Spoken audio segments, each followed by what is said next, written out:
이제 우리 함께 하나님 말씀 앞에 먼저 나아가고요, 이후에 또 허락하신 귀한 시간들 같이 나누도록 하겠습니다. 오늘 우리에게 주시는 하나님 말씀입니다. 창세기 25장 7절부터 10절까지 말씀 저랑 교독하도록 하겠습니다. 제가 먼저 읽겠습니다. 아브라함의 향년이 175세라 그의 나이가 높고 늙어서 기운이 다하여 죽어 자기 열조에게로 돌아가매 그의 아들들인 이삭과 이스마엘이 그를 마므레 앞 해족속 소알의 아들 에브론의 밭에 있는 막벨라 굴에 장사하였으니 이것은 아브라함이 해족속에게서 산 밭이라. 아브라함과 그의 아내 사라가 거기 장사되니라. 아멘. 여러분, 우리의 삶에서 오늘 이 사임 집회와 같이 참 한순간 한순간들을 정리해야 할 시기들이 있습니다. 그렇죠? 여러분, 그런데 오늘 읽은 이 성경 말씀을 보면요, 역사의 한 시대에 이제 사임하는 한 사람을 보게 됩니다. 바로 아브라함이지요. 아브라함은 이제 역사의 한 시대를 사임하고 한 무대 그 뒤로 돌아가게 됩니다. 여러분, 성경은 아브라함의 노년에 그의 삶을 어떻게 평가하고 있습니까? 여러분, 오늘 말씀 8절 한번 볼까요? 8절을 보니까 이렇게 되어 있습니다. 그의 나이가 높고 늙어서 기운이 다하여 죽어 라고 표현하고 있죠. 그의 나이가 높고 늙어서 라고 되어 있는데요, 여러분, 이게 그냥 단순히 나이가 많았다를 의미하고 있지 않습니다. 그 이상의 의미를 갖습니다. 뭐냐면 높고 늙었다라는 표현은 오늘 좀 더 살려보면 좋고 만족할 만큼 충만했다라는 의미를 갖고 있습니다. 그러니까 성경은 이렇게 평가하고 있는 겁니다. 아브라함의 인생이요, 죽지 못해서 그저 하루하루를 살아가는 게 아니라는 거죠. 여러분, 하나님 보시기에 그 아브라함의 삶은 어떠냐? 바로 버릴 것 없이 너무나 흡족하게 보실 만큼 그만큼 만족감과 충만함으로 가득한 그런 인생을 살았다라고 하나님은 평가하고 계십니다. 여러분, 어떠세요? 사람의 수준을 넘어서 그 하나님 보시기에 정말 충만하다, 참 흡족하다, 만족할 만하다, 이런 삶을 살았던 그 아브라함입니다. 여러분, 얼마나 대단한 평가입니까? 여러분, 여기에 이것이 바로 하나님께서 바로 우리에게 허락하신 그 충만한 삶의 비밀이 있는 것입니다. 여러분, 저와 여러분도요, 이 세상에서의 삶을 마감하는 날이 또 언젠가 이 아브라함 같이 오지 않을까요? 여러분은 만약에 우리의 삶을 마감하는 그러한 순간들이 온다면 여러분 어떤 인생으로 평가받고 싶으세요? 여러분, 그런 말이 있죠. 죽는 법을 알면 그러면 사는 법도 배운다. 여러분, 어떻게 죽을지를 생각하면 지금 어떻게 살아가야 할지 그 길이 보인다라는 뜻이죠. 여러분, 이것은 죽음을 앞두고서만 생각할 부분이 아닙니다. 우리 인생의 모든 전환점에서도 적용할 수 있는 부분이 아니겠습니까? 입사와 이직이 있죠. 만남이 있고 또 이별이 있습니다. 그렇죠? 여러분, 이처럼 다양한 시작과 그 끝의 상황에서 우리가 살아가는 그 가운데 고민이 있을 때 우리는 떠올려야 하죠. 어떻게 이 상황이 아름답게 마무리되기를 나는 원하는지, 어떻게 아름답게 마무리하고 싶은지를 생각하면 그러면 바로 지금 내가 어떻게 해야 할지가 정해진다라는 것입니다. 사랑하는 여러분, 성경은요, 이스라엘 역사에서 많은 왕들이 지나가는데 그 왕들이 한 시대를 마무리하고 그 생을 마감할 때마다 늘 한 줄로 요약하고 평가합니다. 바로 그 왕이 하나님의 마음을 흡족하게 한 다윗의 길로 갔는지, 아니면 우상 숭배에 빠진 여로보암의 길로 갔는지, 그렇게 한 줄로 늘 평가하죠. 여러분, 오늘 우리 청년들에게 참으로 축복하기 원합니다. 여러분, 우리 청년의 때에 우리 삶에 주어진 인생의 그 구간마다 하나님 보시기에 흡족하고 충만한 삶으로 평가되는 그러한 우리 모든 청년들 되기를 주님의 이름으로 축복합니다. 아멘. 여러분, 이것을 마음으로 받으시는 분들은 아멘으로 화답하셨으면 좋겠습니다. 여러분의 삶의 모든 구간마다 하나님 보시기에 흡족하고 충만한 삶이 되시기를 주님의 이름으로 축복합니다. 아멘, 아멘. 그런데요, 여러분, 그렇다면 성경은 도대체 어떤 점들 때문에 아브라함의 삶을 충만하다 이렇게 평가하고 있을까요? 여러분, 한번 따라해 보셨으면 좋겠습니다. 부르심, 약속, 네, 감사합니다. 여러분, 부르심과 약속입니다. 여러분, 창세기 12장 2절과 3절에서 하나님께서 이렇게 부르셨죠.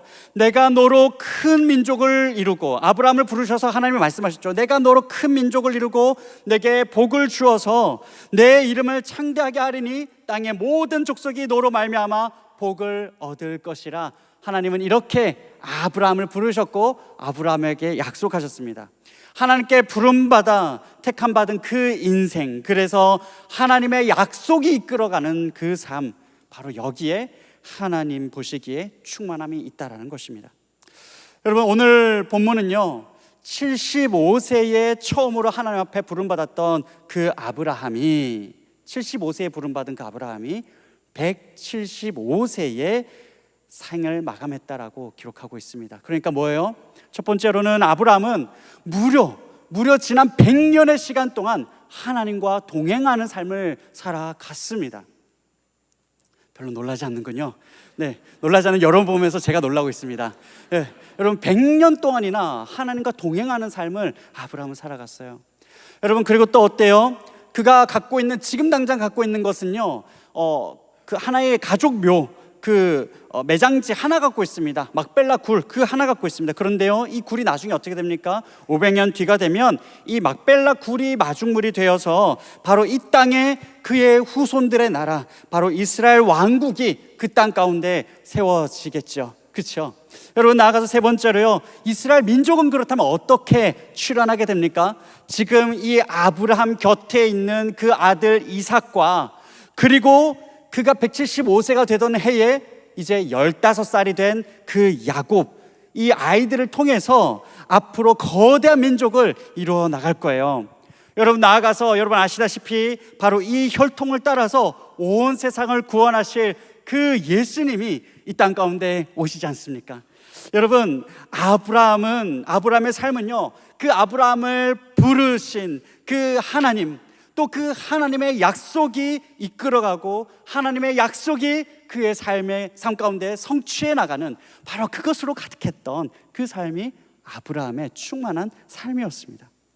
사랑하는 여러분, 우리 이 시간에 아브라함의 입장에서 다시 한번 좀 생각해 볼까요? 여러분, 아브라함은 어떤 생각이 들었을까요? 그의 인생을 이제 거의 마감해 가면서 그에게 허락하신 하나님의 약속과 그것이 이루어져 가는 것들을 가만히 보면서 어떤 마음이 들었을까요? 고대 근동에 참으로 먼지와 같았던 그 인생이었는데요, 그런데 하나님께서 나를 찾아오셔서 그 나를 불러서 나를 택하여 주시고, 그 하나님 나라의 원대한 이야기가 바로 나와 우리 가정을 통해서 대를 이루어서 이루어가는 것을 바라볼 때 그 아브라함의 마음이 정말 어땠겠냐라는 거예요. 하나님을 알지 못하고 정말로 제 갈 길 가던 그 죄인이 하나님 나라의 역사에 편입된 엄청난 사건을 경험한 거죠. 하나님 나라 역사에 편입된 인생이 되는 거예요. 사랑하는 여러분, 그런데 여러분 잘 아시죠? 여러분, 이 성경을 가만히 읽어보면 어때요?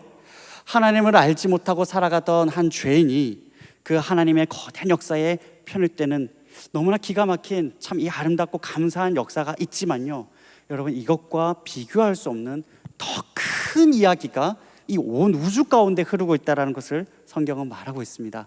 뭘 말하고 있습니까? 바로 인간이 아니라 여러분 하나님이신 그분께서 정말 이 죄인의 역사인 인간의 이 역사에 편입되는 그 사건을 성경은 다루고 있습니다. 한 사람 아브라함, 그리고 한 민족 이스라엘만이 아니라 여러분 온 우주의 주인이신 그 하나님께서 하나님이 택하신 그 모든 사람들을 친히 구원하시기 위해서 하나님이신 그분 예수 그리스도께서 인간의 몸을 입고 모든 죄인이 서야 마땅한 그 죽음의 자리에 대신 서신 그 놀라운 사건을 성경은 기록하고 있죠. 여러분, 그래서 빌립보서 2장 6절부터 8절에서 어떻게 증언하고 있습니까? 저와 한 목소리로 6절부터 또박또박 함께 읽어보겠습니다. 시작. 그는 근본 하나님의 본체시나 하나님과 동등됨을 취할 것으로 여기지 아니하시고 오히려 자기를 비워 종의 형체를 가지사 사람들과 같이 되셨고 사람의 모양으로 나타나사 자기를 낮추시고 죽기까지 복종하셨으니 곧 십자가에, 아멘, 여러분, 인간의 역사에 편입해 들어오신 그 하나님께서, 그 우리 주님께서는 3일 만에 부활하셔서 주님은 사망의 그늘 아래 있던 모든 죄인들을 다시 어떻게 해요? 당신의 나라의 역사로 그의 택하신 백성들을 편입시키신 것을 성경은 증언하고 있습니다. 사랑하는 여러분, 우리 주님은 지금도 살아계셔서 영혼 깊이에, 저와 여러분의 그 영혼 깊이에 정말 암덩어리처럼 자리 잡고 있는 그 죄 때문에 하나님을 보지 못하는 그 사람들의 그 눈을 오늘도 뜨게 하시는 줄 믿습니다. 들어도 깨닫지 못하는 자의 귀를 열어주고 계십니다. 우리 주님께서는 실패와 상처로 주저앉아서 다시 헤어나올 그 힘이 없어서 영원한 죽음의 바다의 그 깊이로 떨어져가는 그 죄인의 손을 즉시 뻗어 주님께서는 다시 건져 올리고 계시는 것입니다. 사랑하는 여러분, 우리는 분명히 믿습니다. 여러분, 바로 우리 하나님께서는 이 시공간을 뚫고 인간의 삶으로 들어오셔서 우리의 죄를 친히 담당하시고 우리 대신 죽으시고 부활하심으로 우리에게 영원한 생명을 주셨습니다. 이것을 우리는 믿습니다. 아멘. 그리고 또한 우리를 믿습니다. 바로 이 소식을 듣고 믿는 자마다 나중이 아니라 바로 오늘 영원한 생명을 얻는 줄 믿습니다. 이 소식을 듣고 믿는 자마다 언젠가가 아니라 바로 오늘, 그리고 하루하루를, 지금 이 순간순간을 하나님 나라의 풍성한 삶을 살게 하시는 분이 우리 하나님이신 줄 믿습니다. 그럼 우리 이 시간 우리 함께 이러한 신앙 고백을 가지고 서로 격려했으면 좋겠습니다. 이렇게 한번 저를 따라할까요? 하나님의 부르심과 약속을 따라갑시다. 이렇게 서로 격려할 수 있을까요? 하나님의 부르심과 약속을 따라갑시다. 함께 격려하겠습니다. 하나님의 부르심과 약속을 따라갑시다. 아멘. 여러분, 나아가서요, 하나님의 부르심과 약속을 우리가 따라 나가고자 할 때에 우리 하나님께서는 한 발 더 나아가십니다. 뭘요? 하나님은요, 저와 여러분의 하루하루를 그저 생존하는 것에 그치지 않게 하시는 줄 믿습니다. 여러분, 아브라함을 통해서 하나님 말씀하셨죠. 땅의 모든 민족이 너로 말미암아 복을 얻을 것이라, 이렇게 말씀하셨습니다. 그 하나님께서 오늘 저와 여러분에게 또한 무엇을 말씀하십니까? 바로 그 아들 예수 그리스도 안에 있는 영원한 생명의 그 심장을 가지고 너희는 가서 모든 민족을 제자로 삼으라 라고 오늘 저와 여러분에게 말씀하시는 것입니다. 이 사명이 저와 여러분에게 있는 줄 믿습니다. 아멘. 아멘. 여러분, 그래서요, 어떻게 합니까? 우리가 만나는 사람들마다, 오늘 저와 여러분을 만나는 사람들마다 바로 예수님 안에 있는 그 생명의 복음으로 또 다른 사람들을 살리게 하십니다. 여러분, 오늘 우리 하나님께서는 또한 그들과 함께, 저와 여러분이 그들과 함께 하나님 나라를 세워가게 하고자 하시는 것입니다. 여러분, 이러한 하나님의 특별한 부르심이, 또 그 하나님의 인도하심이 오늘 저와 여러분에게 주어져 있는 줄 믿습니다. 아멘. 오늘 우리 모두에게 이러한 사명자로 부르신 줄 믿습니다. 아멘. 아멘. 아멘.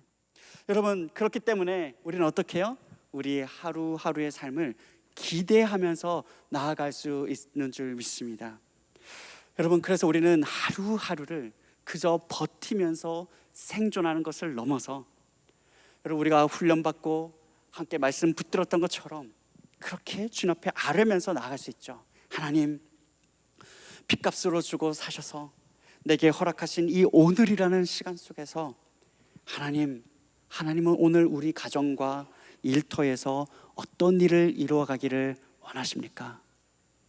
그렇게 우리는 질문하면서 하나님 앞에 나아갈 수 있죠. 또 하나님 앞에 구하면서 나아갈 수 있죠. 주님, 오늘 저로 하여금 누구를 만나게 하시겠습니까? 또 어떤 상황 가운데 하나님께서는 제가 어떻게 반응하기를 원하십니까? 이렇게 우리는 질문하면서 기대하면서 나아갈 수 있죠. 하나님, 바로 그곳에서 하나님의 인도하심을 저는 어떻게 발견할 수 있을까요? 여러분, 이러한 기대함을 가지고서 우리는 하루하루 한 걸음 한 걸음 걸어갈 수 있는 줄 믿습니다. 사랑하는 여러분, 특별히 어떻습니까? 바로 다른 특별함이 아니라 또 다른 어떠한 특별한 걸 생각할 게 아니라 바로 이곳 우리 사랑의 교회 청년부가 그 증거의 현장이 아닙니까? 여러분, 매주 이렇게 정말 많은 청년들이, 정말 1000명 안팎의 이 많은 청년들이 매주 이렇게 나오는 이유가 뭐냐라는 거예요. 여러분, 하나님의 부름받아 나와서 정말 영원한 생명 주신 하나님 앞에 함께 나와서 오늘 우리가 함께 고백했던 것처럼 그렇게 찬양하고 기도하고 감사의 고백을 올려드리면서 정말 우리를 살려주신 그 생명의 말씀으로 함께 살아나고, 또 다른 이가 또 내 옆에 있는 그 청년이, 우리의 친구가, 우리의 동역자가 함께 이 기쁨과 감사와 기대로 살아나게 하고자 그렇게 함께 애쓰고 힘쓰면서 또 격려하면서 그렇게 우리가 한 주 한 주 함께 살아나고 또 한 주 한 주를 걸어가고 있잖아요. 여러분, 이 일을 위해서 함께 수고하고 있는 많은 청년들이 있죠, 그죠? 여러분, 우리 리더들이 있습니다. 또 보이는 자리, 보이지 않는 자리에서 함께 수고하고 섬기는 우리 많은 섬기민들이 있습니다. 얼마나 귀한지 모릅니다. 여러분, 이 시간 여러분 괜찮으시면 우리 박수로 우리 리더들, 우리 섬기민들 함께 정말 많이 격려했으면 좋겠습니다. 얼마나 감사한지요, 얼마나 감사한지요. 네, 생존을 넘어서 살리는 인생의 그 발걸음을 함께 하고 있는 겁니다. 사랑하는 여러분, 말씀을 마무리할 텐데요, 여러분, 하나님께서 보시기에 풍족한 삶은 절대로 다른 사람과 비교해서 무엇을 얼마나 많이 가졌느냐, 그래서 얼마나 많은 것을 이루었느냐, 이것으로 평가되지 않습니다. 성경은 그렇게 결코 말하지 않습니다. 하나님의 부르심, 그리고 그 하나님의 계획하심과 그 약속이 채워져 가는 그 이야기 자체가 가장 큰 축복이다라고 성경은 말하고 있습니다. 사랑하는 여러분, 그래서 하나님을 혹시라도 여러분 또 이 시간을 지나서 세상 가운데 나갔을 때 우린 또 많은 유혹 가운데 노출되겠지요. 마치 하나님을 알지 못하는 이 세상 가운데에서, 아니, 하나님을 알지 못하는 그 사람들이 지금 당장 더 잘 되는 것 같고 더 잘 나가는 그런 모습을 볼 때 어떤 마음이 들어요? 나도 왠지 그들의 길로 가야 될 것 같은 그런 유혹이 있기도 하지요. 하지만 여러분, 바로 그때에 특별히 오늘 사회 많은 우리 리더님들, 바로 그때에 여러분 배우고 훈련받은 그대로 배우고 확신한 그 일에 서서 하나님의 부르심과 하나님의 약속이 성취되어 가시는 그 하나님의 약속을 붙들 수 있기를 주님의 이름으로 축복합니다. 여러분, 연약한 인생 가운데 들어와서 함께 거하시며 일하시는 그 하나님 기대하면서요, 여러분, 우리 모두도 우리 가정과 일터와 공동체에서 생존을 넘어 살리는 인생으로 참으로 보냄받은 그런 사명자로 함께 살아가기를 소망합니다. 우리 모두가 나의 편안함을 넘어서 함께하는 사람들의 영적인 성공과 성숙과 성장을 도와 나아갈 때 우리 하나님께서 풍성하게 하시는 그 충만함이 저와 여러분 모두에게 있는 줄 확신합니다. 이러한 발걸음 걸어가는 우리 모두가 되기를 주님의 이름으로 축복합니다. 아멘.